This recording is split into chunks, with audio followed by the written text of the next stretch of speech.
Good afternoon, Speed Gaming Live fans and Final Fantasy Randomizer fans. We got another bracket race for you. Today we have Guda taking on SirLinkalot. I'm joined in the booth by Melee Wizard. How are you doing, Melee? I'm doing all right. Been too long.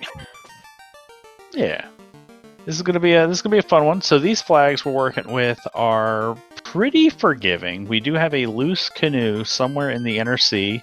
Northern docks are turned off, so we don't have to worry about loose canoe being in sky or the sea shrine. It could be in and it can't be in Castle of Ordeals because you need the canoe to get there. We do have two dud locations where our runners might find a heal pot, might find a pretty decent piece of gear. Incentive katana and white shirt in the pool. Which is immediately relevant here since we do have a thief and a white mage in our respective parties here.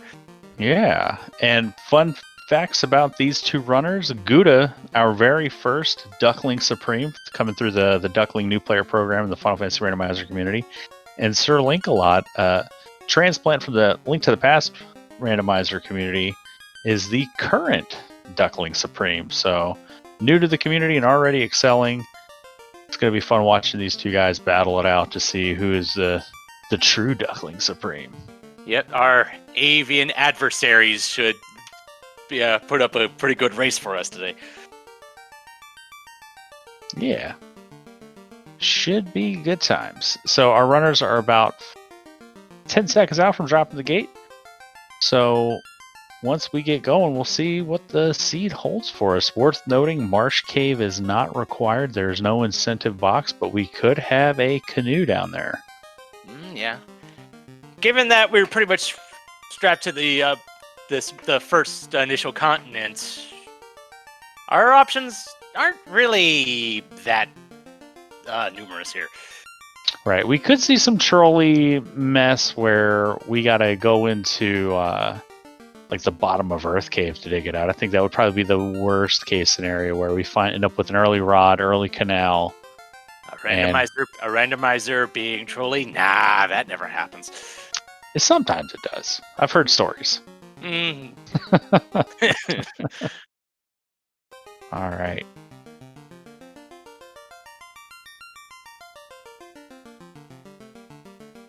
And here we go. Yep. So apparently our this was a draft between our two runners. Yes. We don't know the exact order. Ooh, we have level 1 Fade, and I believe that is a Red Mage learnable, so that's double Fade for both of our runners here. That is definitely nice to find, and backing it up with Bane and Fast is going to be pretty good, and that Thief getting access to Ice 3 upon promotion is going to be pretty good as well. I think I saw a Saber +2 in the weapon shop. That could be helpful in the early going as well. Yeah, although when you have Fade, yeah, a lot of things in the early game are just going to fall really, really quickly. Oh yeah, is that level 1 Fade being a spell that often overlooked, and when we were kids playing this game in the vanilla NESC or NES ROM or cart or wherever you first discovered this game, Fade being a level 8 spell available in Gaia, often overlooked because it's not very intuitive with the spell. It is non-elemental damage, will do anywhere from 80 to 320 damage, so sort of like Nuke Light. It's really pretty good. Yeah, when you go into a party without a black mage, you'll take whatever attack spells you can get. Mm-hmm. Yeah, Fade, it definitely makes that white mage 1,000 times more useful through the early game and the end game. Not a whole lot in Temple of Fiends, although SirLinkalot is having a bit of trouble. Oh, wolves have frost, oh dear. Yeah, Wolves with Frost put to bed both of the Fade casters for Link, and those weren't Frost Wolves, but they were Frost Wolves. Yeah, notable in that it took them a good while to actually use it. Mm-hmm. It wasn't until like maybe the third round before they actually started using it, which was interesting.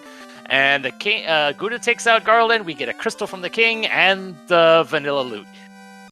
Yeah, so vanilla loot is pretty good.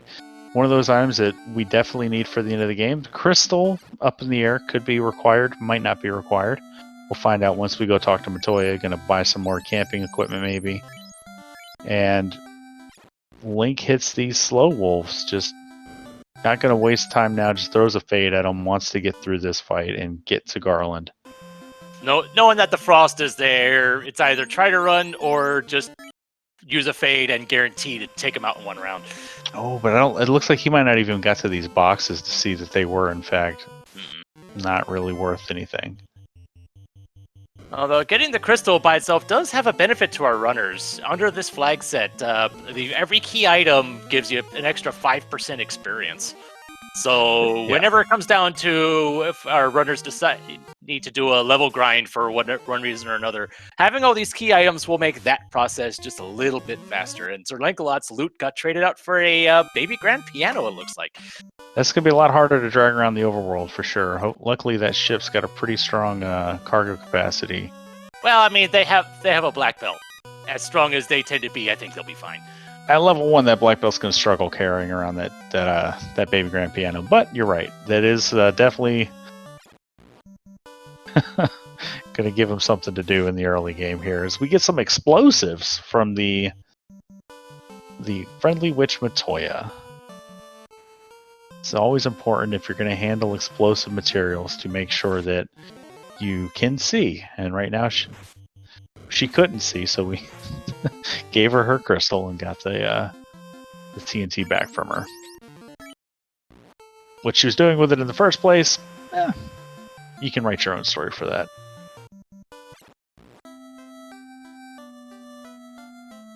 Alright, let's see what kind of spells we have here at Provoca. Level 2 being one of the more important ones. We got wow. 2 and Cure 4. Oh, that's good. Wow.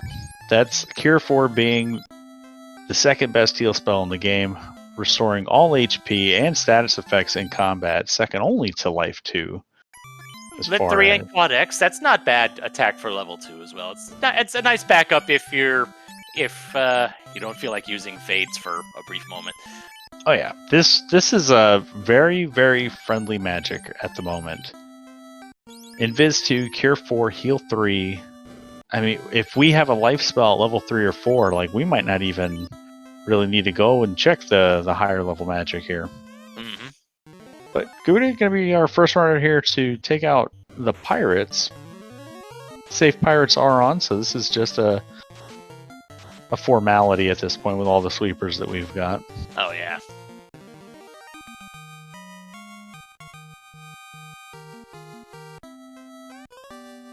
And well, it's a tail, which is important. Nice, but it's not really helping us progress here. No, it's important for the thief, not important for the black belt. So this is it'll be interesting to see whether our runners actually ever use that tail to promote to the advanced classes, as the black belt promotes to the master, an arguably weaker class than its unpromoted predecessor, where the thief becomes a million times more viable. With being able to equip fighter armor, basically 90% of the weapons in the game can be equipped by the ninja, and it gets levels 1 through 4 magic. Yeah, so I want to say there's actually specifically 2 weapons that the ninja cannot use, and that's Excal, and I think it's the Wizard Staff. Yeah, he's pretty good at swinging some weapons around. Yeah, it's just a matter of, do we actually find any of those weapons? We do have a katana incentivized, but we also have the one specific feature in the randomizer is the blurst weapons and armor. Oh, it's so good. With weapons rolling plus or minus up to 6? Whew. Yes. So finding a katana in an incentivized location can be good, but if it's like a -5, it's probably not going to be used very much. No, the katana -5 is going to be pretty sad to see. But there's our loose canoe in the first box we open. Okay. Well, that's one less thing we have to hunt down. Well, Melee Wizard, if you had plans tonight, probably didn't need to cancel them. We're going to be in and out of here pretty quickly. This is looking to be hour 10 probably. There's TNT to crown, so... I didn't have much for plans in the first place, so whatever.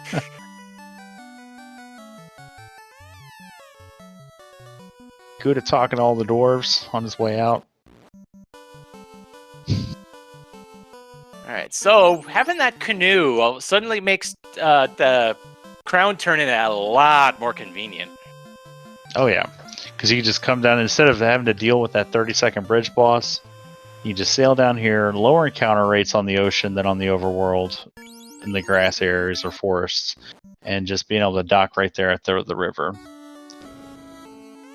And Astos is shuffled, so we don't know where Astos is. That's just the kindly old king just hanging out giving us a ruby. Oh yeah, I keep forgetting that flag exists. That's a relatively new feature, yeah. It's so good though. So now that we've got the canoe. Yeah, that means, well... We have to find our canal. Our canal is either in the incentive box in the volcano, it's either in the ice cave, or it's with the old men in Crescent Lake, or the floater's in one of those 3 locations. And then things get interesting.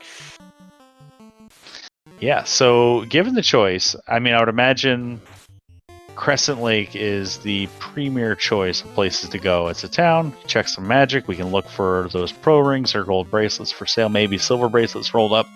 If silver bracelets rolled up to +6, that's so good.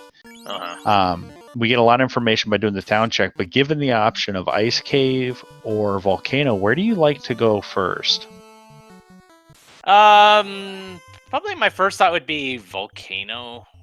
If only because the armory has so much stuff in it that you're likely to, at least, even if you don't find any good equipment that you can use, you should at least be able to find some good money to actually, shore up on supplies otherwise. Yep. And question from chat from J Coper asking if the runners have already cleared Marsh. Marsh is not incentivized with this flag set, neither the Crown box or the Marsh locked box. And we did have a loose canoe that we found in Dwarf Cave. So as such, canal... I highly doubt that either of our runners will be going there. All right. At all.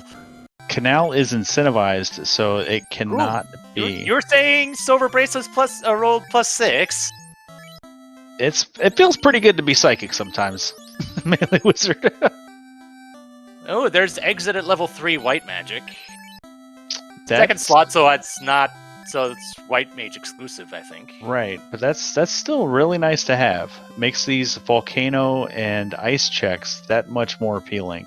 There's life 1 and a cube at Crescent Lake. Yep. So the old men playing around with a box in the park. It feels bad to take it from them, but we need it more than they do. And there was Lock and Quake at level 4 black. I didn't see what was in level 3 black though. And I'm noticing we still haven't seen our vendor item yet. Yep. I think at this point it's down to Onrak and Gaia at this point. Yeah, I didn't see the item shop here in Elfland. Is Guda's looking... It was nothing. It didn't have it.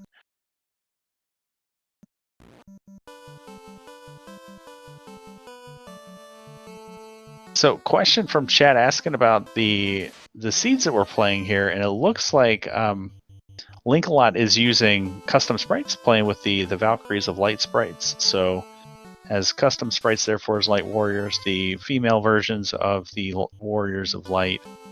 Both of our runners running the same party, the Black Belt, Thief, Red, White.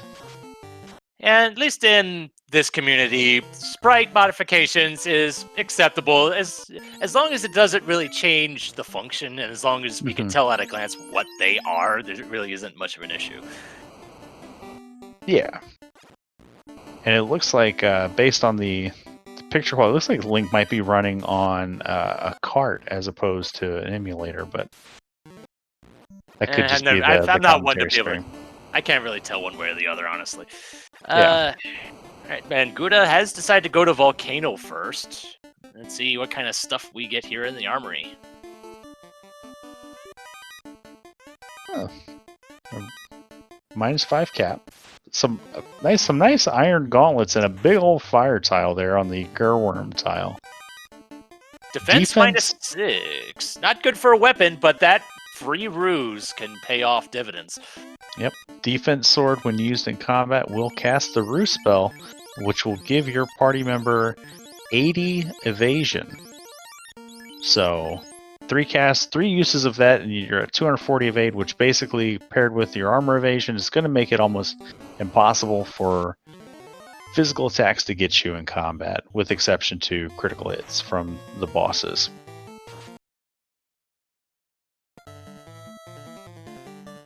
And it looks like we have the single red Hydra that's unrunnable, which is... Ooh, and it's enough for Gouda to reset out. Yeah, that's a frustration reset right there. After getting the, I think it's maybe we were out of Fade casts for the White Mage, because you want to now. You got to go back in there. You got to hit that spike tile again with those fires, and you got to, because you want that defense -6, and you don't want to have to come back in here.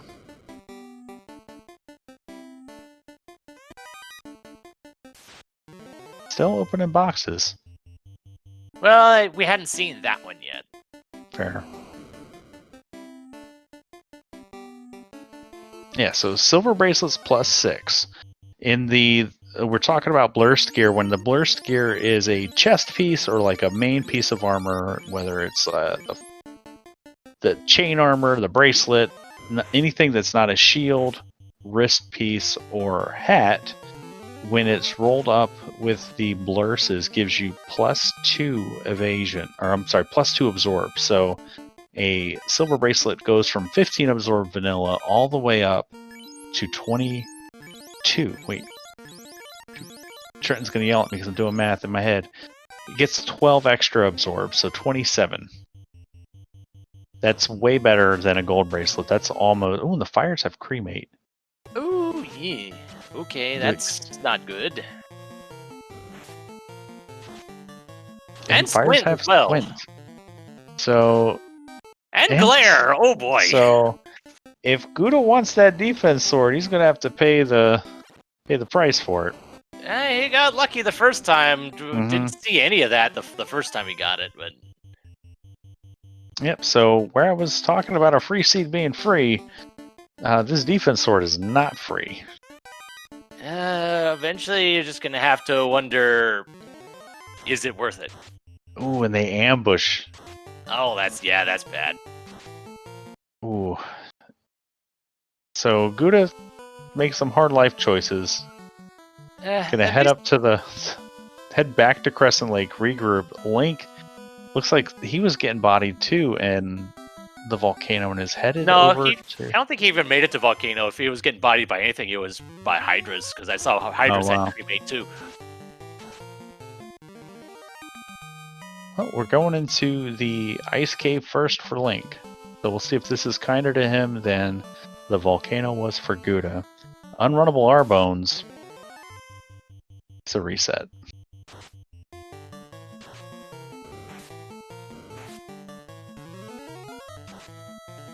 So one thing that you'll see experienced runners tend to do is doing a hard reset as opposed to a soft reset, because that way, with the hard reset, it basically resets the encounter table back to its starting point.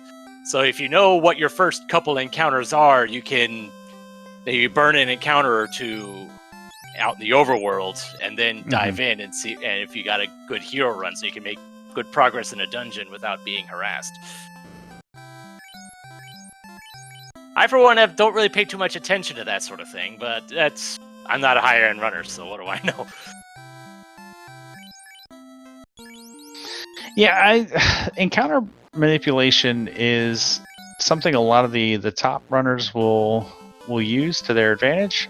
Personally, I don't like to do the encounter manipulation typically, because unless there's like a long run at the beginning of the table, then you just take advantage of the saves coming through the world. But I like just sort of seeing what the game's going to throw at me, especially knowing that everyone else tries to encounter it, where if there's something that's nasty that could potentially be throwing off everyone I'm racing against because they're all hard resetting going into dungeons or into Topher, and I'm not, I could miss it completely. So maybe I'm kind of trying too much strategy, but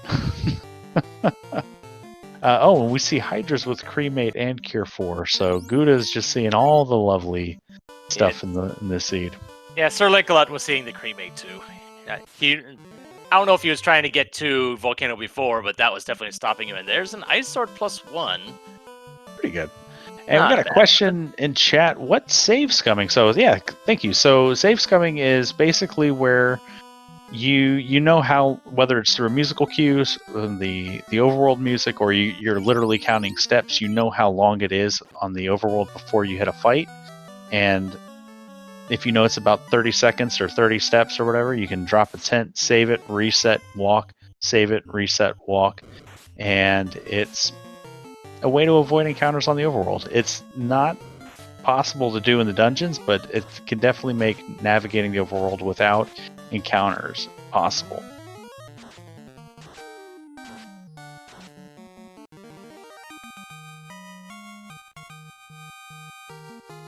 And I see a Gouda is in the ice cave as well. Mm-hmm. And just good amount of money there. Yeah, good about money, but that's about it. The best thing we've seen was that ice sword. Yeah.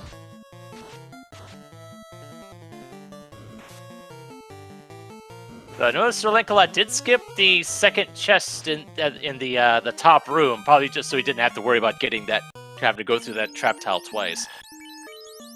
Yeah, with the shuffled B-side, spike tiles can be very kind, but they're almost always going to be a little scarier because you're going to run into packs that you don't normally see and amounts that you don't normally see, except maybe inside Topher. For instance, we saw on the Grey Worm tile there in the volcano that was giving Guda so much trouble. We saw that 4-pack of fires. Now, fire is an enemy that exists on a spike tile in the volcano, just a few hallways over on that floor, in fact. And but it's only ever one, maybe two, that you'd see on that spike tile. But in the iteration that Guda saw, because it's a B-side tile, it's going to be 3 to 4 fires on that tile. So every encounter that you have in the game, in the code, there's an A-side and a B-side. The A-side is what you're going to see in the overworld. The B-side is just sort of what they're linked to. For example, Zeus Gauntlet. Zeus Gauntlet's pretty good, and this is a wonderful fight to find here. Fighters here on the I tile. This could be good to keep in our back pocket.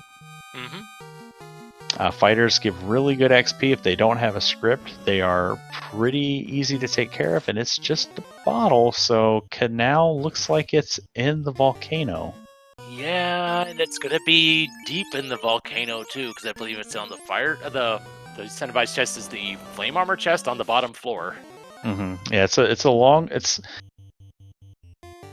not as long of a walk as you think it is. It's a lot of floors down, but there's all those lava tiles between the entrance and that box that make it pretty quick to get down there.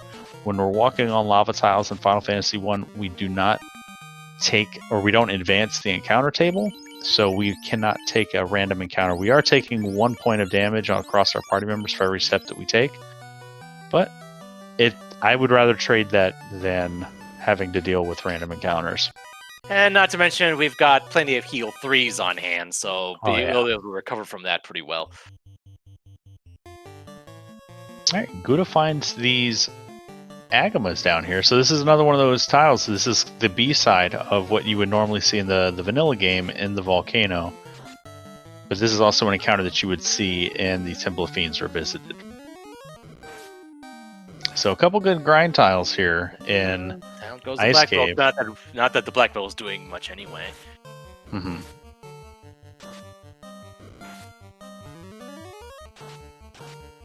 But I noticed that Guda did try a Quad X and it failed, so we know that they at least rolled up over 300 hit points. Yeah, beefy Agamas can be problematic, and we're running out of fades. Ooh, that's worrying. Especially since that fade did not take any of them out. Yeah, so when you're using Invis 2 on dungeon encounters, you know that you're in almost close to panic mode. Oh, almost. And low roll from the Lightning 3, and we're still going. We're going to use the Fire 3 and hope that this is enough to take out this final Agama. It's not. Oh dear. Where was that Zeus Gauntlet? And we're punching because we don't have a sword equipped, and that's another reset. So Guda not having a very Guda time. with these encounters on these spike tiles. Yeah, they are not being nice. And Link hits the fires, doesn't get ambushed, gets turn order, and they have a lot of HP to soak 2 fades. And out comes the cremate. So, okay. Alright, we get the defense sword 6. So Link's gonna hopefully get out of here, save it, and continue diving down. No, they do have exit. Yep, get quick exit, heal, save, and dive right back in.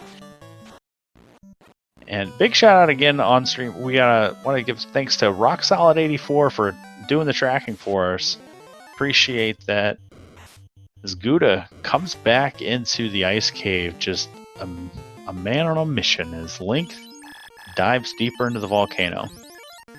Well, given that he had already seen what the volcano can do, it's like he's trapped between 2 bad decisions.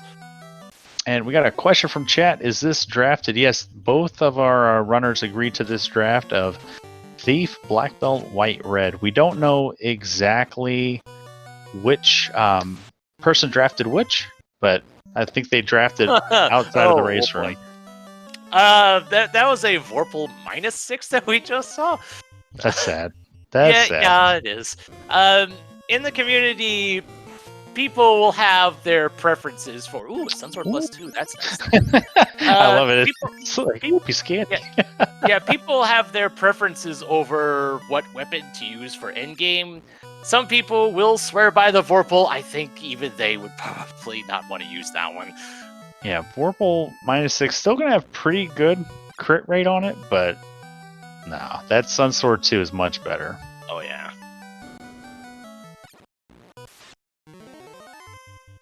All right. Guda back down here. Knows not to worry about that spike tile in the 6-pack room. Mm-hmm. And we know that only guarded money anyway. Yeah.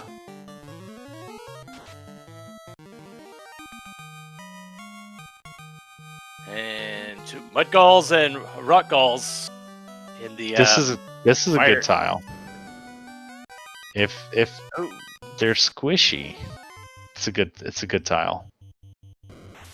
They hit as hard as they often do. Ow.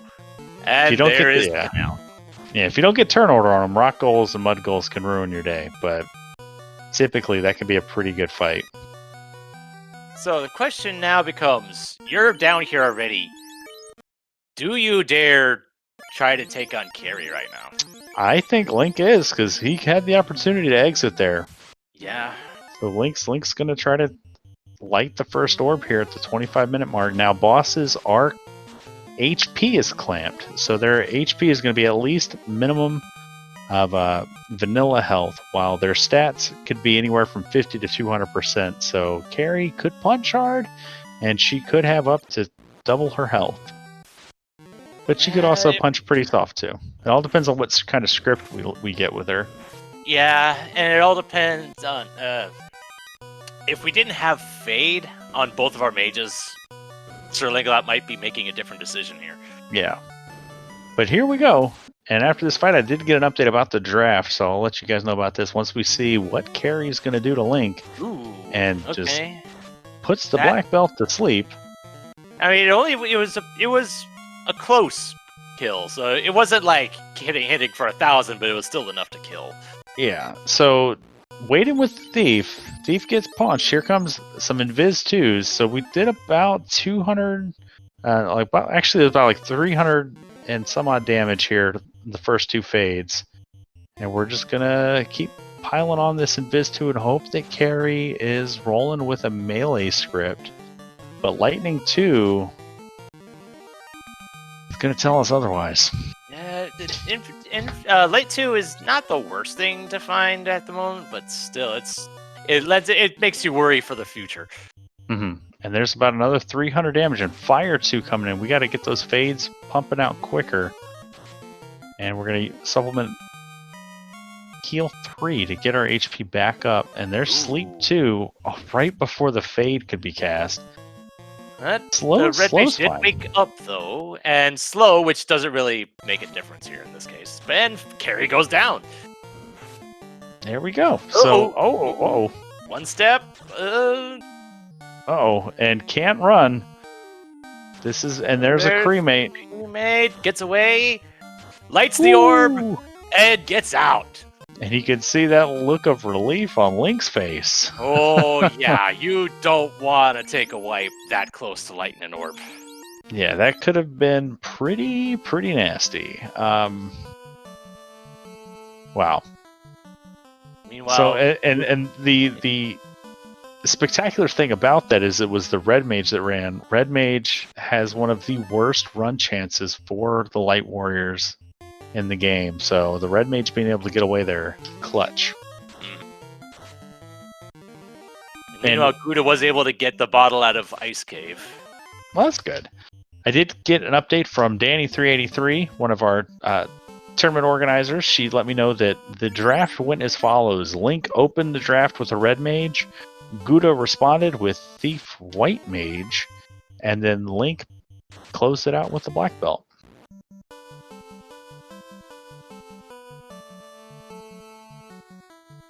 All right, so Link gonna head on out and break out of the Inner Sea and go see what the world has in store for him. Probably turn in that ruby, see what the giant's packing in his pantry, along with Sarda. Well, Guda has to just exhale and go back into the volcano. We'll see if he tries to get that defense sword again. I want to say he has exit, so he'll at least be able to do that much. Yeah, that will make it a little bit easier, so... Oh, there was both life and wall at level 4 white magic. Mm-hmm. And there's Cake and Lock. Nice utility support spells. Cake will help with Lich and Lich 2 if we want to go that route. Yeah, and Lock will be helpful in case any bosses are really evasive. And Guda walked out the back door, Crescent Lake.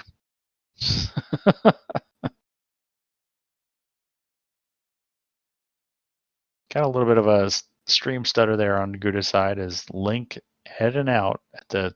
Oh, going to get stopped by some Zahags on his way out.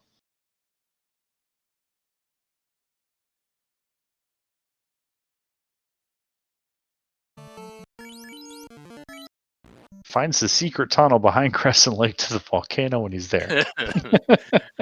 Not much in level 5 white. Heal 2 isn't bad. Yeah, they already have heal 3, but extra healing spells is not a bad thing. And there's Warp and Temper. Warp and Temper, yeah. Both available to the Red Mage before promotion. Well, that's always good. There's a pro ring +5.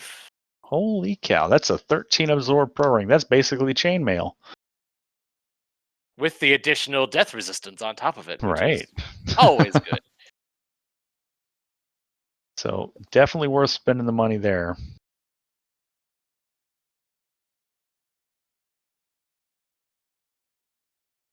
As Guda's stream still sort of hiccuping.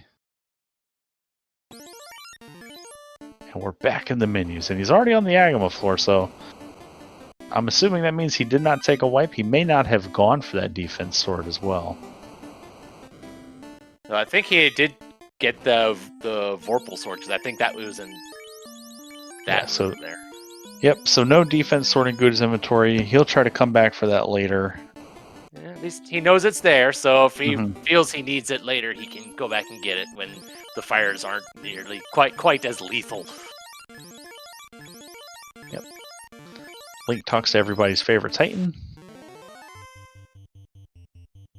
Raids through his pantry, gets a little bit of money, and there's a key. That key could take us back to the Canaria Castle. We do have the armory incentivized, where you would typically find the TNT in the vanilla game. That could have our key item that we're looking for. It could be the floater, could be katana, white shirt, could be nothing. We do have 2 duds in the pool, so...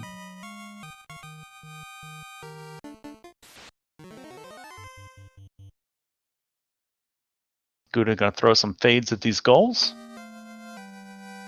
and gets the run before the fades land and gets his canal. So also not opting to exit, so he's also going to try to take out Carrie here, who we didn't see beyond punching pretty hard and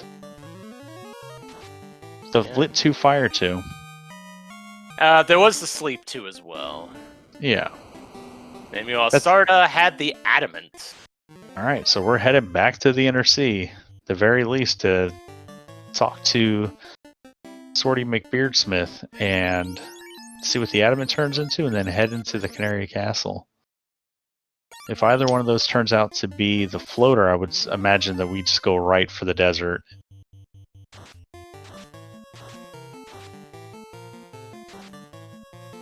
Alright, Carrie opens up with the Lit 2, punching for 5 damage total between the Thief and the Black Belt. Fades rolling through. A little bit of damage there. And Link, subverting our expectations, gonna dive down to the vampire floor. Yeah, doing what I thought he was gonna do this. He's checking the trap tiles.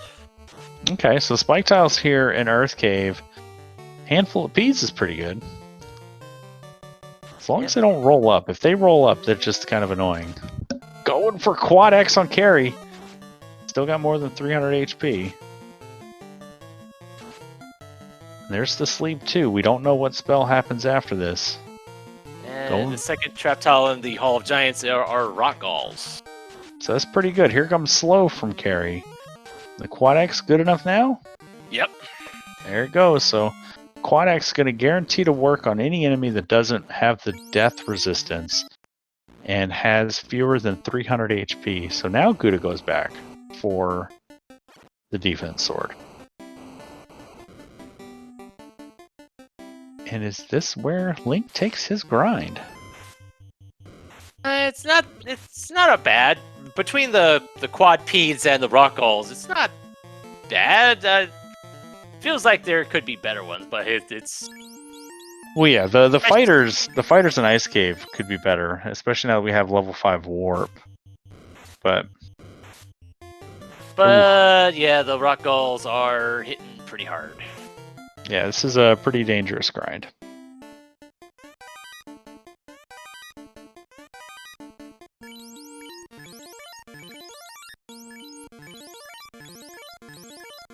He's at least going to take the levels he's gotten. Yeah.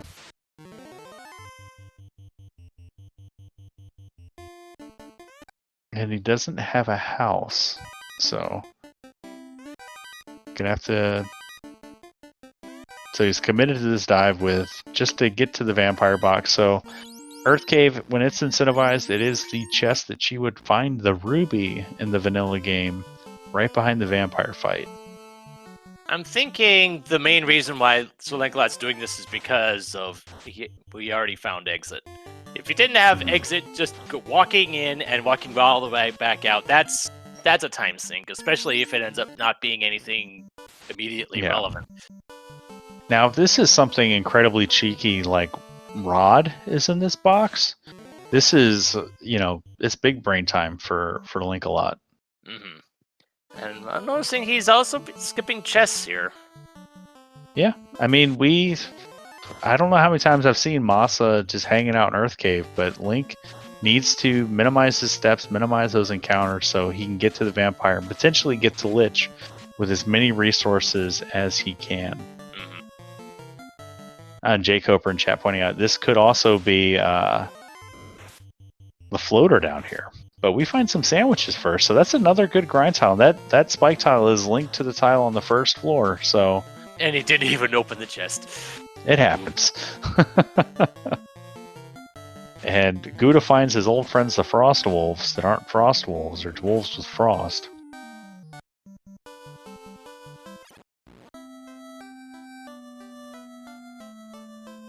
$260 to fight some sandwiches.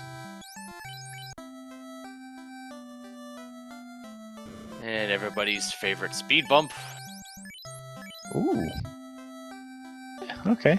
Good for the vampire. She soaked one fade, but there's the Oxyale, so required Earth Dive, but not a required double dip. Unless the Is there? Oh, unless Sea Sea Shrine. incentivized? I don't. No, it is think not so. actually. I Yeah, just looked. I don't think Sea so. Shrine is not incentivized, so no. All right, time to go turn in the adamant and check out what's in the Canarian Armory. I'll be curious to see how many key lock chests he opens. Now, Northwest, and there's the floater. Yep. Northwest could be in play. There are 2 spike tiles to check there. Temple of Fiends has the 1 spike tile. And we definitely open the 6 in Canaria. But Right. Just because there's the incentivized location there too. But SirLinkalot is not checking any of the key lock chests at the Dwarf Cave. Yeah, it's a calculated gamble. Yeah, and he's not going towards Corneri either. Might we be seeing a Ordeals play right now? He's gonna go do the. He's gonna turn in the floater right away and fly, maybe. Right, he goes floater, right. Mm-hmm. But I would still think about popping by Ordeals from here, just so you don't have to walk all that way from the floater. But at this point, maybe that might actually still be faster. Yeah. Well, I do know that sailing south and right, sailing to the south of Elfland, takes a little bit longer than sailing around the world towards like Crescent Lake to the Raycon Desert to turn in that floater. But yeah, if he had routed in Ordeals there, that would have been an interesting play. But it's not going to save that much time, all things considered. You can pop that bottle.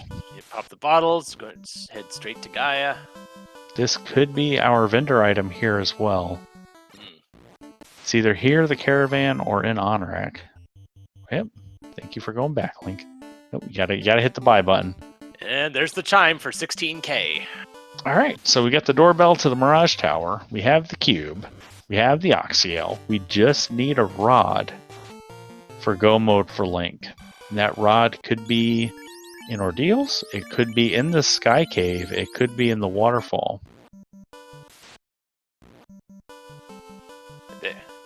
That was a Katana +3, and that's also where Astos is. Yeah, Astos hanging out in the fairy bottle.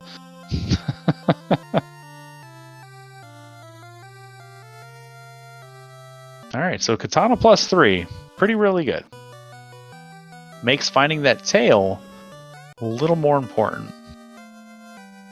So we're going to go do the Canaria Locked. And then I would imagine we hit Onrak and Waterfall. And regarding... Guda is checking the keylock chest in Dwarf. Ice +3. Nice. That's pretty good for the ninja. And nothing else. Nothing else of note. Ooh, there's a ribbon. Wow. And the herb. Alright, so fetches continue for Link, but that ribbon is huge. Question from chat, can Bicky be Astos? Unfortunately, no. Astos can be any NPC that you talk to turn in an item that doesn't already trigger a fight. Because when you fight Bicky and when you talk to him, it puts a spike tile underneath your feet with the pirates. The same thing happens in the game when you talk to Astos. So we can move who gives that spike tile out. So it can't. I guess it probably could happen. You just wouldn't be able to fight the pirates, too. So Randomized maybe pirates win. Yeah, shuffled pirates. I want it, Wild Ham. we would be functionally the same thing, right? Yeah, in theory, yeah. So where did our pirates take over? Are they all gathered around the sleeping elf prince?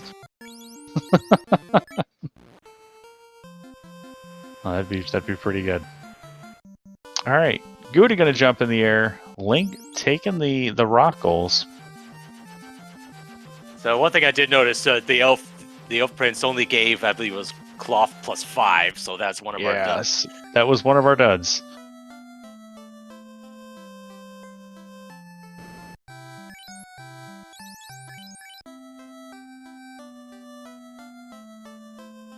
That is correct. Again, Jay Cooper in chat asking, could Astos be the Elf Assistant or Dr. Oon? Yes, he can. I did see that in a race earlier today where Astos was Dr. Oon. He called himself the Dark Scholar. And I've seen Astos at both the Elf Doctor and as the Prince. Interesting. It's pretty awesome. I've seen him at Bahamut as well. You got to earn your class change on that one. Yeah. I've basically seen him everywhere but Bicky.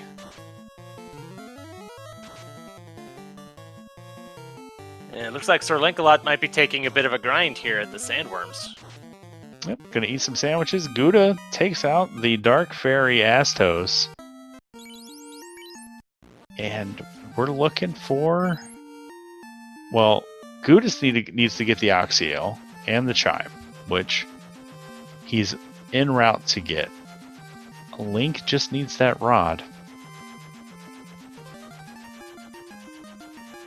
So given that we have found that buffed katana, and especially with Guda finding the buffed ice armor, at what point, if you're going to do a class change, given this party breakdown, when would you do it? As soon as the black belt's activated. It's the way Link is doing it here with the Thief asleep. You just take the black belt up and then promote at like either... Probably only need to go to 32 with these percents, but... So 32, 42, you get that 8th or 10th hit on the black belt, and then wake the Thief up so the Thief can get a few spell charges. Thief will start picking up spell charges at level 15 when he's promoted to Ninja, and then every odd level will gain 1 spell charge to a maximum of 4. So if you promote right as soon as you can at like level 14, that's like ideal, because then your Ninja will have all 4 spell charges at level 21 as soon as possible. I want to say that Thief was around that point. I forget. It's somewhere around that area. Looks like Guda is checking the chests and trap tiles at Northwest. Yeah, spike tile. This is a good free check. That's not a good free fight though. No, it's good XP. Not. It's good XP, provided they don't have a script, but they've got ice too. Oh dear. Oh boy, yeah, that's bad. Well, but see, we're already out, and we don't have to worry about that. We just have to worry about that fight when we hit the Sea Shrine, and when we hit the sea floor and the Temple of Fiends are visited. Especially since that particular fight was unrunnable too, if I saw it right. And Link is in solo black belt mode. I hope he walks out and saves it. Pro Ring +5, Silver Axe +4, and we're just gonna... Ooh. That's... Oh my god, I think Link just punched a sandworm for 119 and took it out. So... So sandworms are really good for XP, but they don't have the best morale in the game, so that's why you see Link keeping all the deceased light warriors ahead in the turn order above the black belt, because the fight will read the level of the person in the top slot. So if the black belt were up front, these worms might start breaking and fleeing. But with it reading the Thief, who has the lowest level in the game, or for Link's team, they're going to stick around. Meanwhile, Guda's found a rather interesting trap tile. We have those zombie Ds and the wizard vampires, which... That's some good XP right there. Yeah, that's really good experience. You can see getting about 6,200 for his 3 party members, where Link's getting almost 11k for 2 worms with just 1. So Guda with the better XP here, but it's a more dangerous spike tile in a safer location, where Link has the safer spike tile in a quote-unquote dangerous location because it's Earth Cave, because we can deal with off-counter and tiles. Now, if he were taking this fight in the southern room on this floor, where you could bounce up and down between the lower wall and the spot in front of the chest, it wouldn't trigger an off-counter fight. But taking it here, where every time he takes a step down, he's getting he's advancing that encounter table one by one, but almost at 32 here. And okay, the red mages is still alive. And Guda in trouble here. Gets the turn order though. Yeah, we need to bring all those. We need to bring that black belt back to life. Yeah, if nothing else, the black belt was already dead before that fight, so it kind of made me wonder if he was gonna go 3-man with the thief. Mm-hmm. I'm still super worried about Link here. He is in a good spot with the black belt. I think this is going to get him 32. Yeah, 33. But he hasn't saved it since he's walked in here. Yeah. So any small encounter should be fine, but if he hits like an unrunnable pack of something with a nasty script, this could be bad. And it does look like Link's going all the way to 42, maybe even to 50, and just LOL, I'm going to punch my way through the game. Yeah, if you're going straight to... yeah, those gaze too, so that's a potential paralyzation. Although if SirLinkalot has the ribbon equipped with the black belt, that's no big deal. I don't think he has the ribbon equipped on the black belt. And at this point, the black belt's MDEF is getting pretty respectable. There's the bulls on the off tile. They don't seem too threatening though at the moment. Yeah, pretty good. So we're really just hoping we don't see anything with, as Crabcakes is pointing out, like Brack Gargoyles would probably be the worst case scenario. I'm still thinking something with just like Stun Touch or Trance could just make this bad. But all the nasty encounters seem to be in Volcano, so we should be okay.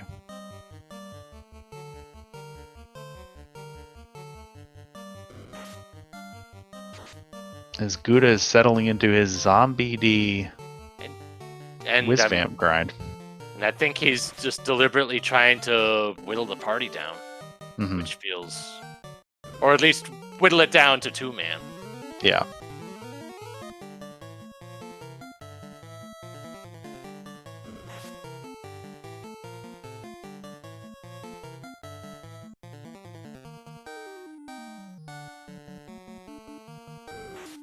Well, apparently I'm wrong, and chat's just telling me about all the ways that the black belt is just going to be fine, so I hope that they're right. I've seen a lot of bad things happen. Black belt 42 is not a cure-all for the encounters in this game. And it cures a lot of things, but it can still be that one thing. Yeah, the odds are he's probably fine, but you never know, and I would hate to see it. Just because we haven't saved it at all. So here we go, walking out. I think that was at 41. And punching for 1,418 damage. Yeah. Now he throws the black belt up front, and we're out. So, hey, we're safe. So, Link in a really good position here to finish this seed as quickly as he possibly can. And Guda working on the 2-person grind here. And between the fire 3s and the fades, it has some good firepower against that particular trap tile. Yeah. Time to bring everyone back. And now once we find that tail, we can promote and get that ninja activated.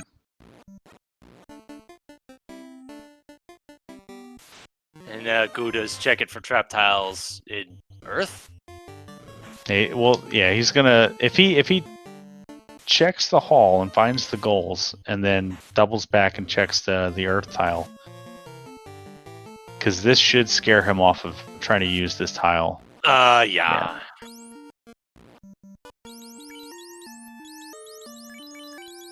Now Link does have to deal with the required war mech here on Sky 4. I didn't realize the war mech was required on these flags.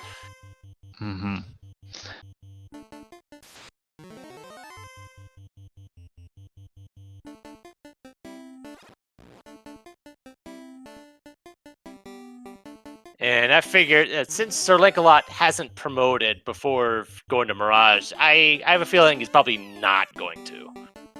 Because this would have been the perfect time to do it, post Black Belt grind. Yeah, he might hit it. Yeah, because if you're going to take fights here, all that XP is going to be wasted on the Thief, so we may not promote. He might be happy with the Pro Ring +5, Silver +6, and just doesn't really need the Thief melee options, just there to help run away.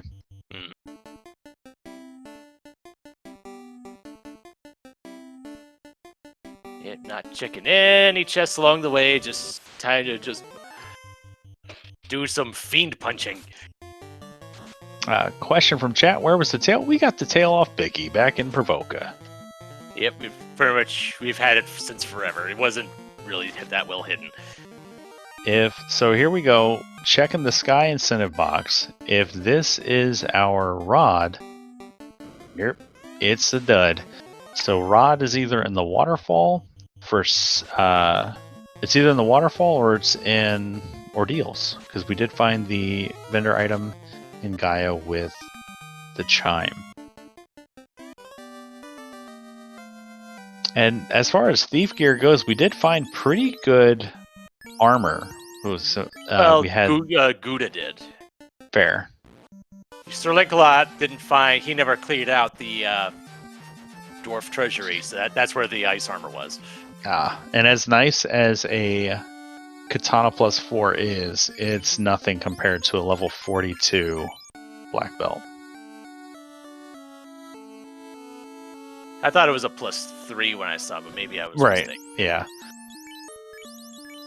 I think it was. Yeah, it was the Vorpal was a -5. Yeah, Vorpal was -5.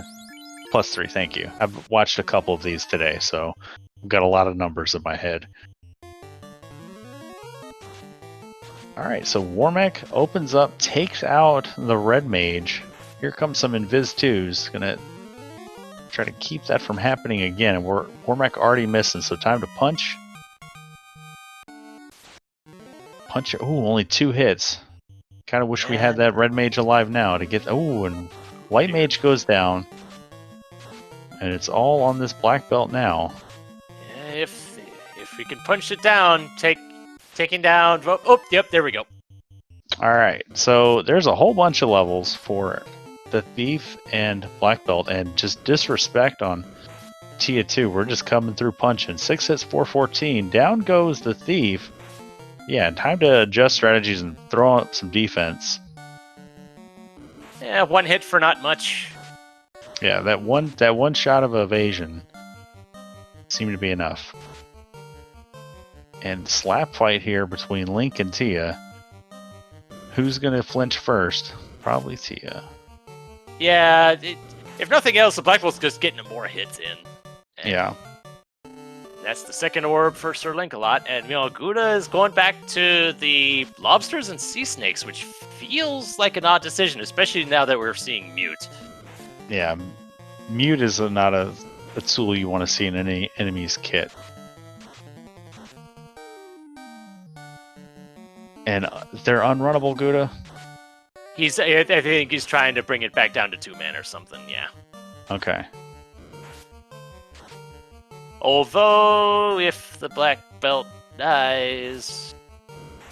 We got... yeah, this is problematic.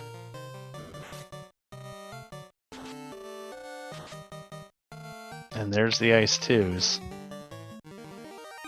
He survives, and all that experience goes straight to the red mage.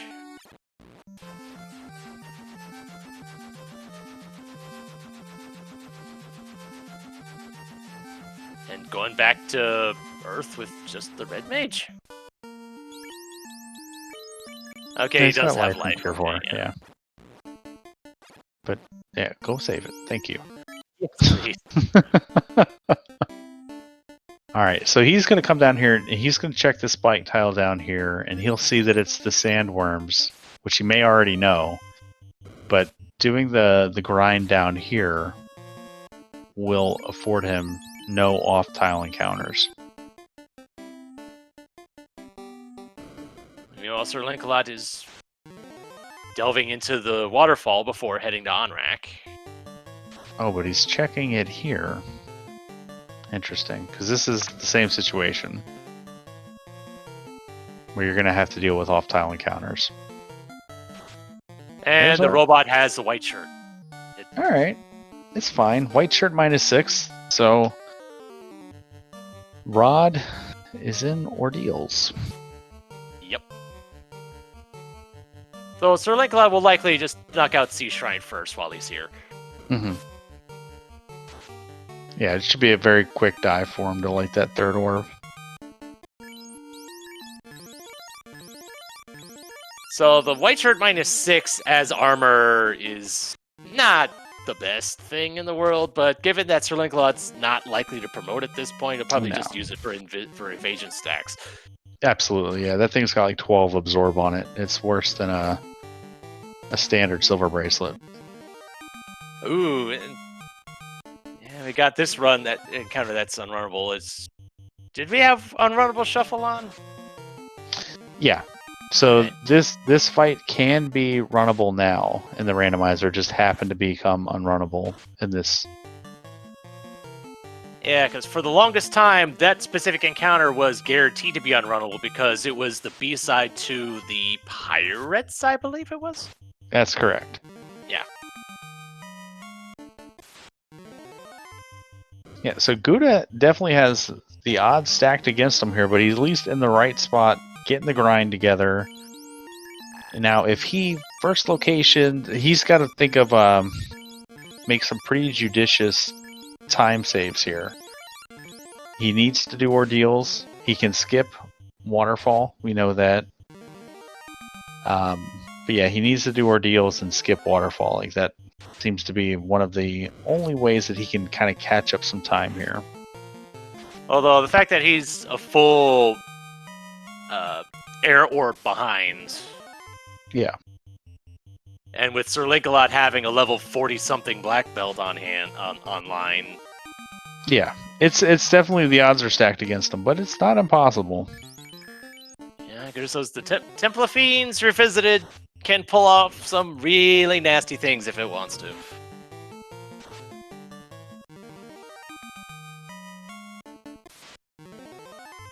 Maybe Guda promotes, and though the magic he gains on the thief gives him a little bit more survivability in Topher if Topher rolls pretty nasty.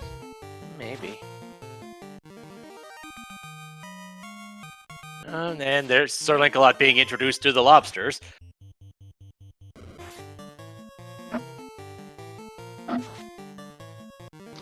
Ice cold. When you've got over 900 HP, though, you're not as afraid of them. And so it looks like SirLinkalot's just fine with the one ribbon as well. Yeah, the black belt's probably going to have enough levels that it's going to be like wearing a ribbon eventually. Once he hits like 47, 48, and Bane becomes a like 3 in 256 chance, he'll be okay. Oh, but still. More lobsters, but he gets away.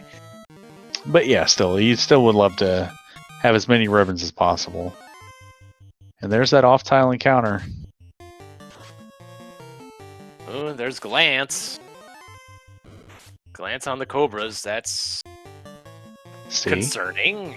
See, that could have been spooky for Link had he found that walking out.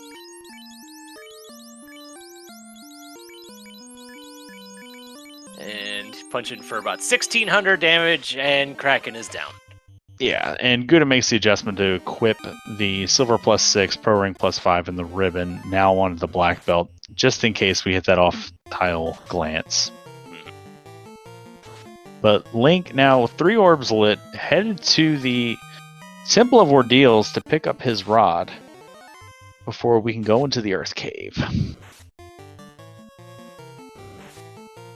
So, looking at our tracker, there's also... It looks like... Wouldn't it be the slab? Yeah, but yeah, it'll be slab to rod. Okay, yeah. Okay, so the Ordeals will have the slab. They'll translate that in Melman and then get the rod from Lafayette. Yeah. So a lot of extra walking. Gonna make sure that our runners get their steps in today. Yeah, but we know Gouda will have to do the exact same thing, so. Mm-hmm. And Gouda nearly there, up to 37 now on the black belt. And SirLinkalot's black belt up to 45.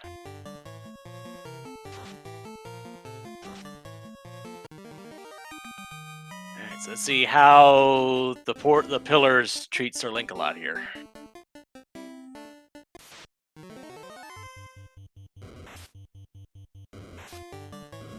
Although I believe we did see Warp. I don't recall if SirLinkalot has it on hand, though. It was level 5 in Melman, so he should have it on the Red Mage. Should we get Warp back to the opening pillar like that? Yeah, we'll break it out. Oh, yep, there we go. Having Warp is such a wonderful thing. Oh, yeah.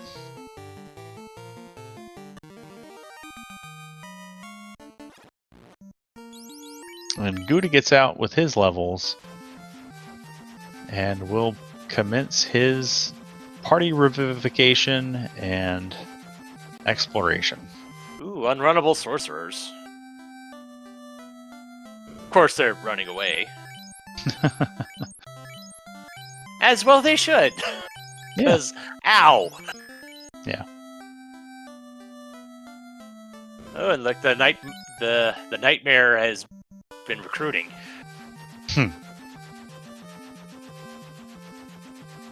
Alright, there's Link's slab.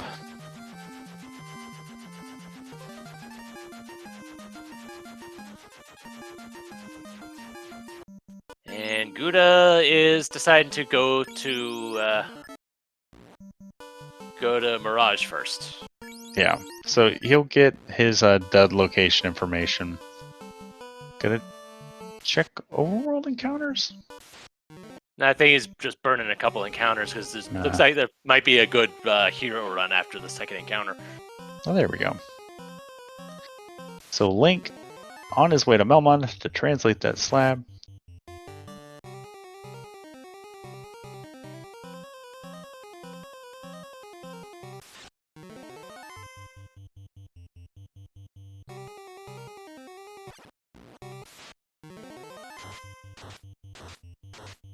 Medusas with fog too, just to slow you down a little bit while the Sabertees try to squint, and they have glare too. Well, this is a nasty encounter.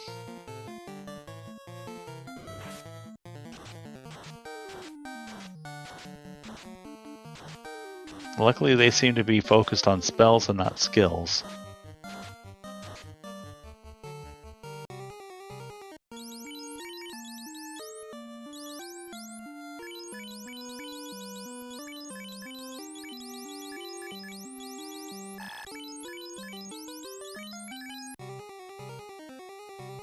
Alright, redistributing the gear. And there's the rod. So Link go mode at 105 has to go down, beat up Lich, and head into Topher. Lich has no idea what he's in for.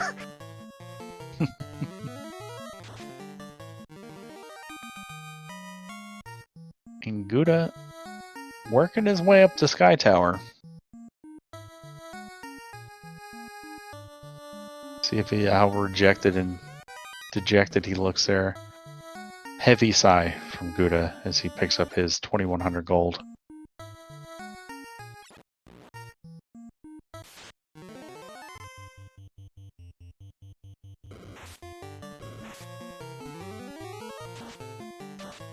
Alright, so as Link's headed down to the Lich fight and Gouda's walking up to Warmac, I do want to encourage everybody, if they like what they see, to check out FinalFantasyRandomizer.com. That is the home of the randomizer. From there, you can generate some seeds. All you need is the Final Fantasy 1 ROM to get started. And from there, there's a link to join our Discord and hang out with us and sort of get involved with broadcasts, get involved with the events that we're doing, the weekly seeds we run, and just all the general shenanigans that happen there. So be sure to check us out at FinalFantasyRandomizer.com, and new people joining every day. It's super awesome. Yeah, And goodness knows, there's a lot more options available to the randomizer than what you're seeing here. There are. Oh yeah. You can do practically anything with this randomizer. Yeah. One of my favorite new features is called Lich's Revenge, which changes every NPC in the game into some sort of undead, including all of the turn-ins. There's Warmech becomes a Lich with a question mark. You put Unleashed Warmech on, Lich just chases you around the world. It's awesome. Wow, okay. That one is Didn't know about specifically that. on the beta site. So beta.finalfantasyrandomizer.com. But yeah, you're not wrong, Melee Wizard. There's so many options out there. This flag set that we're running today is pretty standard when it comes to the tournament racing flags that we sort of put together, but there's so many different options. But here comes Warmech. We're going to punch, fast, and wall. Alright, wall gets good turn order. Silver Knife 2 hits 2 damage. Punch 5 hits 629. Ink from Warmech. Here comes the fast. Warmech probably not going to survive this round. Here come the fades. Another Silver Knife hit for 2 damage. Another fade for 110. Guda the Thief survives with 1 HP. Wow. Love it. I often refer to that as a precision strike. And as Guda takes out Warmech and gets level 41, had that Thief died, that would have been 42 for the Black Belt probably. Link knocked down Lich and is parking at Temple of Fiends, so Guda uphill battle from here, but not impossible. I mean, I guess it makes sense. It's a thief. Thieves steal things, right? So it just stole some XP from everybody else. As Guda lights his second orb, SirLinkalot has entered Topher. All right, let's see what Topher's got in store for us.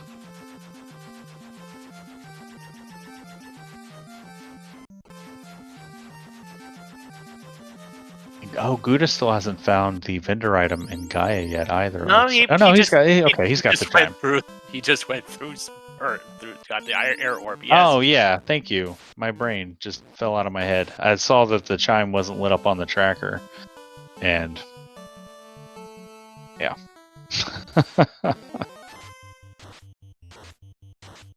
And in reaction to chat, I only have one thing to say. Welcome to Corneria. Although it looks like Guda is heading to Waterfall, routing in Waterfall and Onrak, so we'll be last locationing at the rod here. Yep. So, provided there isn't something incredibly nasty down here for Link, but we'll see. He's probably a solid 2 to 3 Topher wipes ahead, depending on which boss ends up being a gatekeeper. Lich with Quad X isn't going to slow us down. We got those Pro Rings +5. It had 20 hits for 2,273 damage. Ow. And Lich is like, but I used Quad X. Well, now, go to sleep, Lich.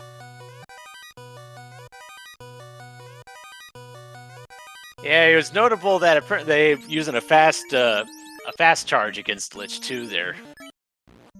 Yeah. Didn't really see how many fast charges he has, but if he has at least 4 or 5, that's not really that big of a deal. Yeah, fast was level 1, so. Oh, okay, yeah, then no issue at all. Yeah. Unless you plan on fasting the red mage with the sun sword. Yeah, I mean it does take a fade away, but we also have the white wizard or the white mage for that.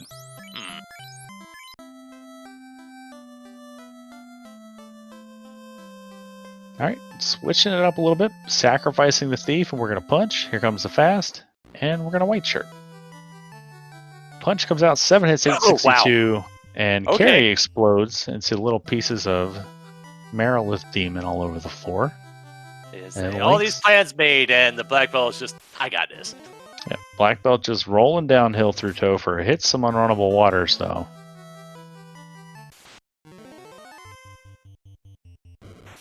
Oh, and there's Blizzard. That's something you want to see on something that can show up in large groups. And that's unrunnable. Yeah. But we have enough MDEF on that black belt, and we do have one ribbon kicking around, so should be okay. As we just hit 46 on the black belt.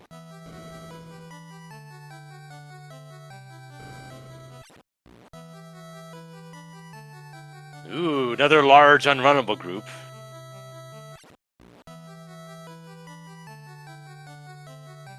Black belt punch is going to make slow work of this, but those fades should come through and wipe out most of these Wissahags. Or not. Wow.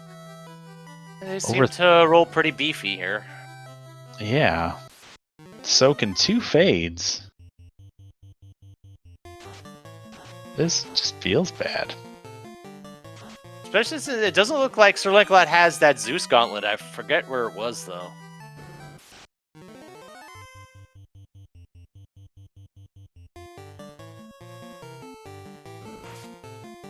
Alright. Kraken one of the 2. One of the big gatekeepers of Topher. Kraken 2. Alright, here we go. We're going to wait, we're going to punch, we're going to fast, and we're probably going to white shirt, yeah. And meanwhile, we're getting double Kraken action here. 9 hits for 938 coming out of Link on Kraken 2. Simultaneous fast casts.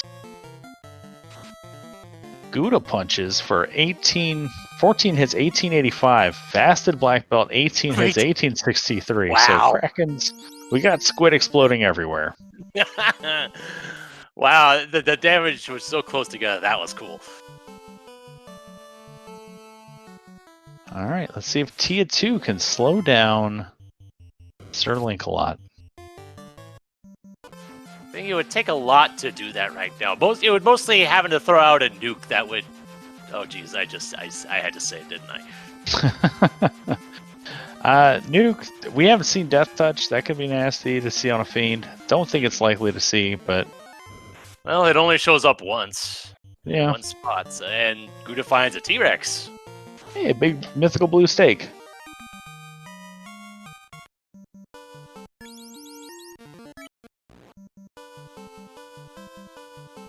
Alright.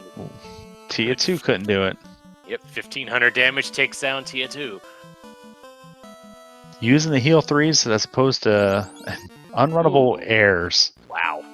So in the step before the stairs too, like that's one of those things. It's just like you as you're going through this fight, you're just like, I probably misstepped once. A rub hits. Yeah, luckily they don't have a ton of HP, but rubs with air, or airs with rub, excuse me, not something you want to see. No. All right, let's wake up back our scarecrow, our thief scarecrow. All right, this chaos has to have some nasty stuff to kind of slow Link down here. It has to not only have it, but use it on a regular basis. Let the fast goes off.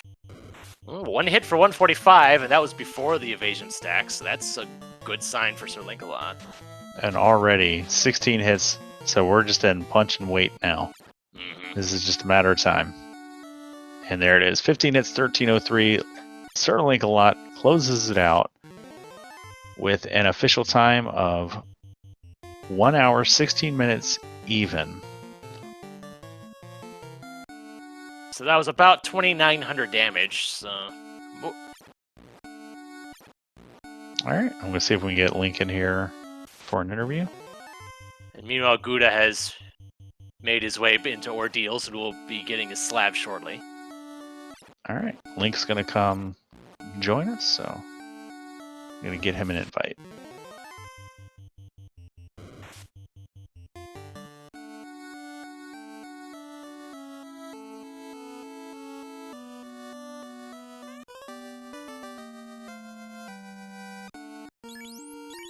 Alright, so looks like Guda is going to finish it out, so unfortunately, with the brackets being a best of one, Guda is eliminated from the SpeedGaming Live Final Fantasy 1 Randomizer tournament, but SirLinkalot is going to move on, and we are joined in the booth by SirLinkalot. GG's, how you feeling, man?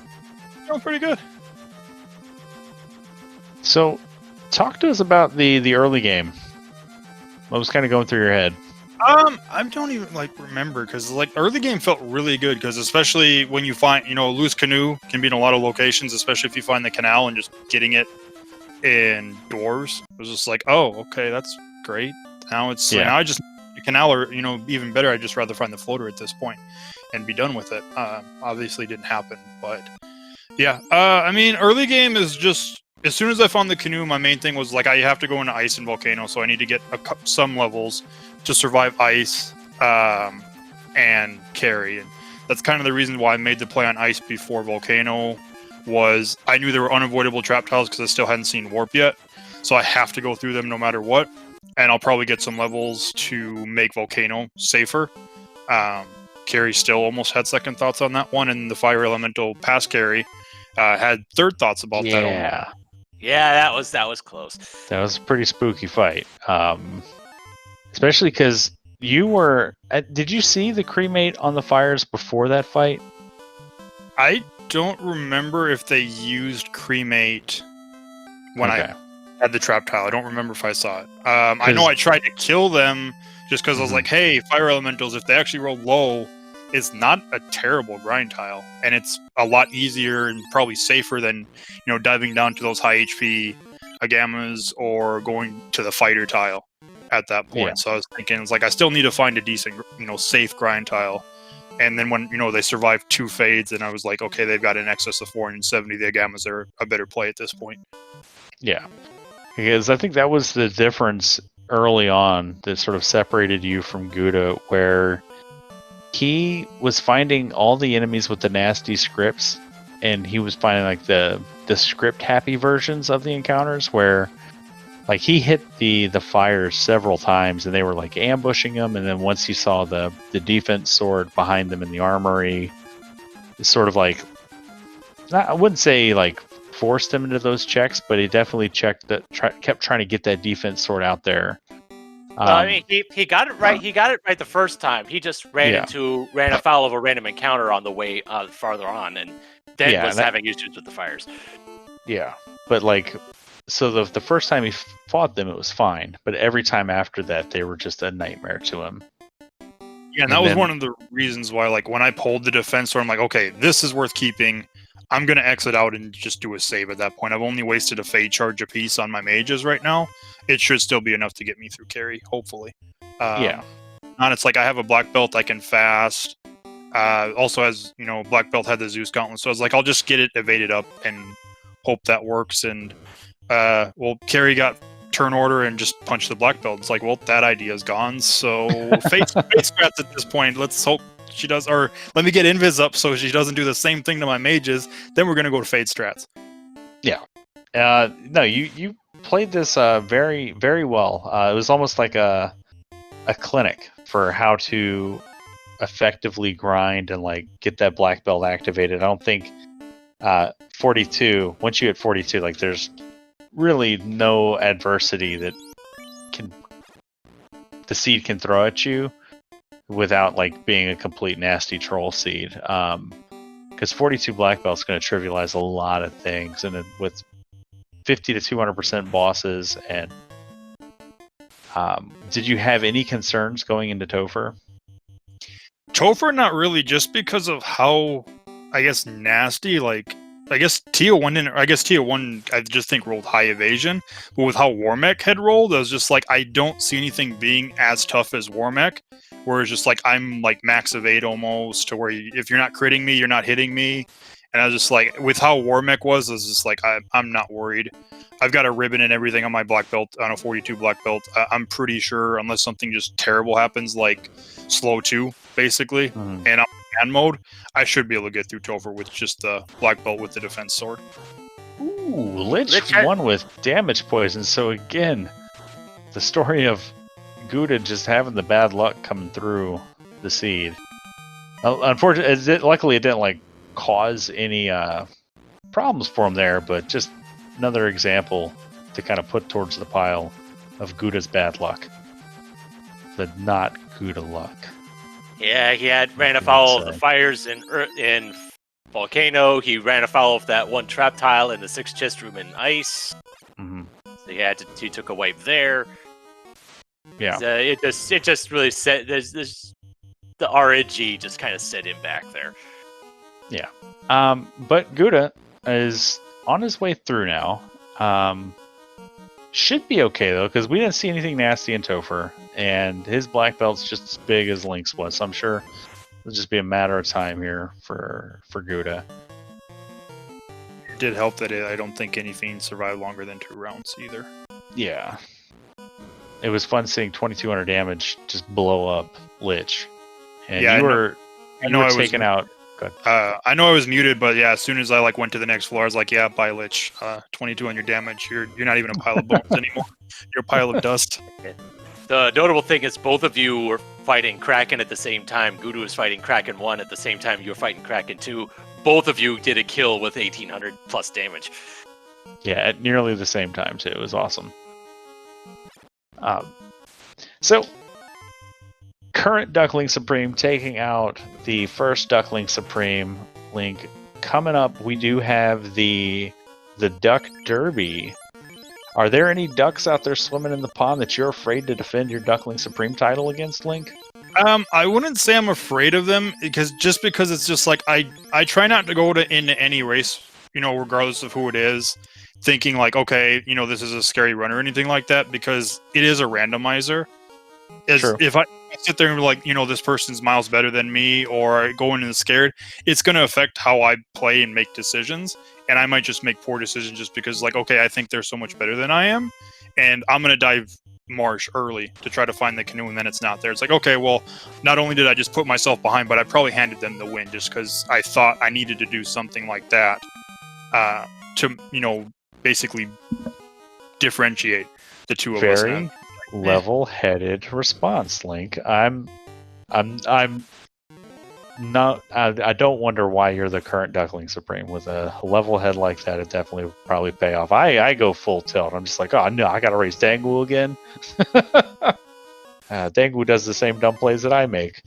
As Guda pulls carry 2. I brought that up because we do have the Duckling Boot Camp coming up in the next few weeks after SpeedGaming Live, which will culminate in the January Duckling Derby for all the new players to sort of get a feel for racing the randomizer in a very friendly, not so competitive environment. As Guda just blows up carry 2, so on his way. Do you have any words of encouragement for any potential new players out there watching this randomizer for the first time? I guess the potential, what I would say that, with us saying it's starting next week Sunday, is, if I'm not mistaken, is the first week. If you're thinking, well, it's too soon for me to, join the Discord and pick up the randomizer and just, halfway know around the game or anything like that before I, start the Duckling Boot Camp, I literally joined the Discord the day before the last boot camp and did my first seed and then started the boot camp. And so it's really, honestly, even if it was the day of it, it's not too late to join and get interested in that, because there's a lot of information that veterans give you that you learn a lot if you want to. It's kind of that, how much time, or not even how much time, how much do you want to put into it? Because if you want to put the effort into it, the information will be given there. Absolutely. The community at large, helping out the new players, is, I've said it before, it's my favorite thing about this community. And if you're interested in joining FinalFantasyRandomizer.com, there's a link to join the Discord. All the events there, all the events that we host are through the Discord. All the information is going to be there as Guda takes on Kraken 2. And here comes a punch. 9 hits, 687. Punching before the fast. Thief pays the price for that one. And we're just going to go fades now. So Kraken 2 chose this lit 2, which is fine. And here's a punch. This should do it. 17 hits, 1360. Guda just continues rolling downhill with that black belt. So it wasn't the most surprising thing, but I noticed, did you give any thought to promoting after your grind, just to try maybe get some spell charges on the ninja?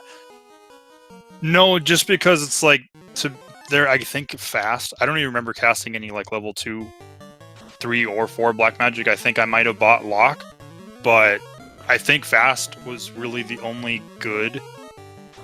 Or I guess Fast and Ice 3 were really like the only good black magic spells, and Lock. So I was just like, my Thief was literally there, like, I'm gonna Dan the Thief when I find my grind tile, get some more levels on the mages to get them some spell charges. But once that happens and I bring them back up, the Thief will come back up basically to give me another person to run, and if you want somebody to run, what's better than a Thief at that point? All right, and Gouda on and through Tia 2 hits those unrunnable errors that you caught right before the steps, so... Just a heavy sigh and just, okay, fine. I'll deal with you.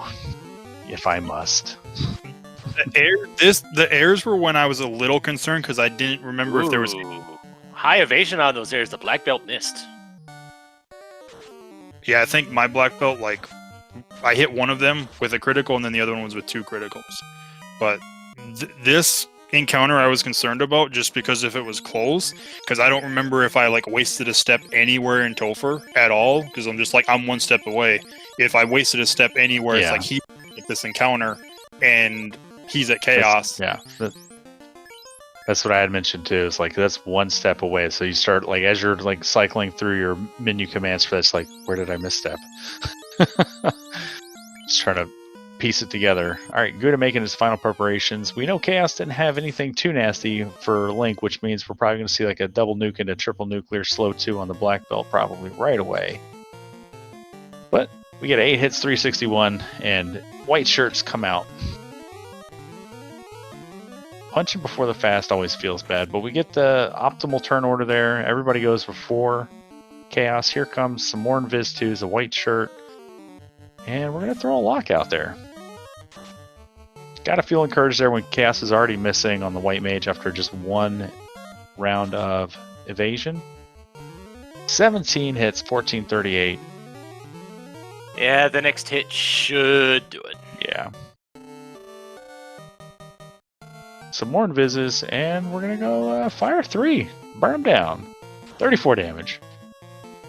And 1388 from 19 hits. That'll get it done. And we're gonna get Gouda to come in here and talk to us about his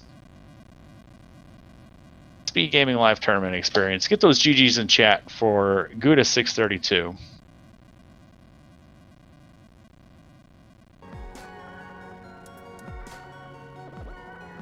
Alright.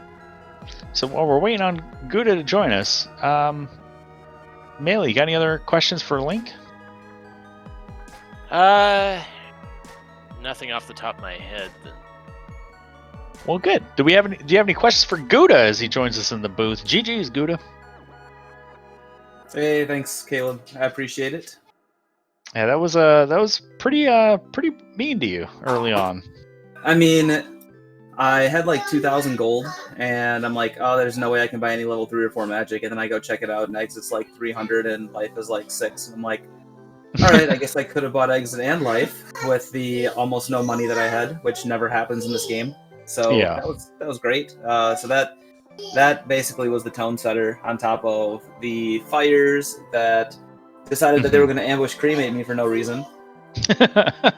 And then I'm like, all right, I guess I'm not going to get this defense sorted out. Let's go to ice so I can get the levels there because there's no grind tile for me in Volcano. And then I found 4 Agamas, and I'm like, yeah, 4 Agamas, Quad X. Yeah. Well, Quad X doesn't work. That's not good. Yeah. So that pretty much, that's probably 10 minutes between those two, like getting just bumped out of Volcano, having to go over to ice, and then having to run back to Elfland afterwards, and just all the extra steps that I had to take for no reason other than, not having any early game money.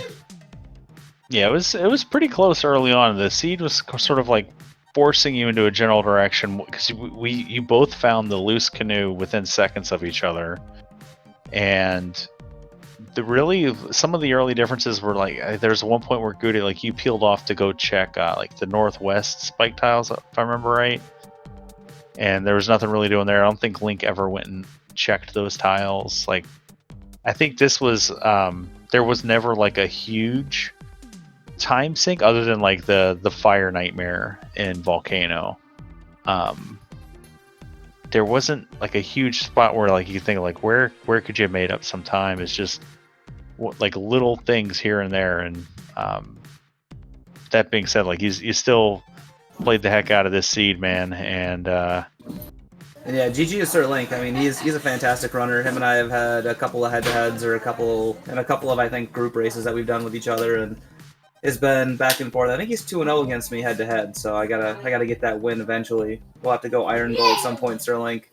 But we have done Iron Gold. We've done only one, and you beat me. So revenge, retribution, it's coming.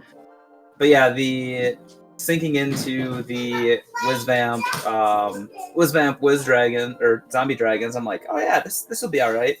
And then they sucked a lot.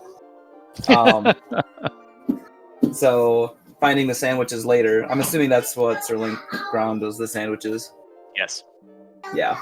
Once I found those, I was like, well, I just wasted 5 minutes of grinding for no reason. At least my red mage is level 27. Well, good. You made it to the top 16 of the SpeedGaming Live tournament. This was not an easy pool of runners, so you have that accomplishment to hang your hat on. This is definitely a noteworthy accomplishment. Link gets to advance onto the top 8. Guda, do you have any final thoughts about the SpeedGaming Live tournament here for Final Fantasy 1 Randomizer? Oh, this is great. I am super excited that hopefully next year we all get to hang out in person and have that kind of camaraderie, because this is such a great community. I mean, I've talked to a lot of people. I hang out with a lot of people in voice, and one of the great things about SG Live, the cam requirement, I know it turned a lot of people off, but now I've been able to actually put like faces to names, and there's only a couple of us that usually run with cams on, so putting the faces to names is really nice. I can be like, seeing the look of disappointment on people's faces when they find that dud, or when they find that loose canoe and you see that little sparkle in their eye, has been it's definitely changed my opinion about the cam requirement. Because before I was like, I don't know if I want people to see how disappointed I am or how angry I get sometimes, but it's been a blast watching these restreams.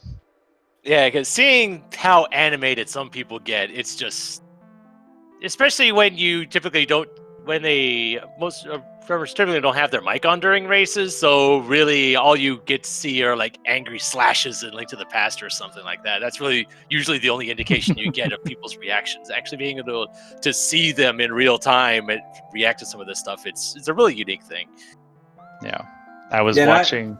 I apologize if any. No, sorry. I apologize if anybody can read lips. That's fine. I was watching a race earlier. I won't give any spoilers about the outcome of the race, but it was another top 16 bracket match between DVS and Chadbert, and both of them made the same play to find the loose canoe at like the same time, and to watch them both do like simultaneous fist pumps was so good. It's just been a lot of fun watching this as a viewer. Link, do you have any final thoughts on the tournament at large? No, I mean, it's kind of the same thing, because I was fortunate enough to be able to go to SpeedGaming Live last year, yes, and the past randomizer tournament there. But yeah, that was kind of one of the biggest things. The pandemic happened, and it was for the best, but that was kind of like one of the biggest, like, I guess, disappointments, I think, of not being able to like go in person, was the fact that I just joined this community and it was so open and welcoming right away. It's like I wanted to meet people from it like right away. It's just like, oh, now I have to wait at this point until next year. So, but other than that, like, I stream with the camera normally, except if it's been a race, then I'll usually switch my camera to something else, like race in progress, just so everybody's aware that I'm not going to be chatting and stuff like that. But it's just like, I know, like, Danny's been kind of a big proponent of it when she's talking about like how not to make it like a hard requirement for tournaments, but just like a soft requirement, like, hey, if you want to turn your camera on, go ahead and we'll put it on the restream, because I feel it adds so much to the restream from a viewer aspect of it. It's just, you get even more invested in it because you're seeing the runners react to everything at that point, whether it's a good reaction, bad reaction. It's just like, and nobody's like judging, when it's a poor reaction or anything like that. Everybody's just having fun with the whole thing at that point. And I wonder if this whole face cam thing will become a regular thing in tournaments moving forward, just not for Speed Gaming Live, just for tournaments in general. Because that would be a neat thing. That'd be interesting to see how that works out. I don't think it'll be a requirement because I know. Well, yeah. I mean, yeah. for instance, I don't have a webcam myself, so I wouldn't be able to use one. But just for those who want to do it, it's an interesting thing, a little dynamic that's been introduced here. I know Dark Moon, one of the administrators for the Final Fantasy 1 Discord community, he designs a lot of the layouts that we use, and I know that he has layouts that specifically have the blockout for it. So it's entirely possible that we could support that functionality moving forward. But that's a conversation for a different time. I'd want to give Speed Gaming Live their channel back. So Melee Wizard, thank you for doing comms with me. Roxal, thank you again for tracking. Melee, I'll let you take us home, man. All right, so looking at the schedule here to see what kind of stuff we've got going on right now. It's on Speed Gaming Prime in about 10 minutes. We've got some Ocarina of Time. On the other half of the marathon, we've got Breath of Fire going on right now on Speed Gaming 2, followed up by Resident Evil 7, which should be starting in about 20 minutes. And with all these marathons and speed runs and all that stuff, it's just amazing what these people can do when they put in this time and effort. So it's a really neat thing. So for everyone at Speed Gaming, Caleb, Rock Solid, myself, Melee Wizard, have a nice night.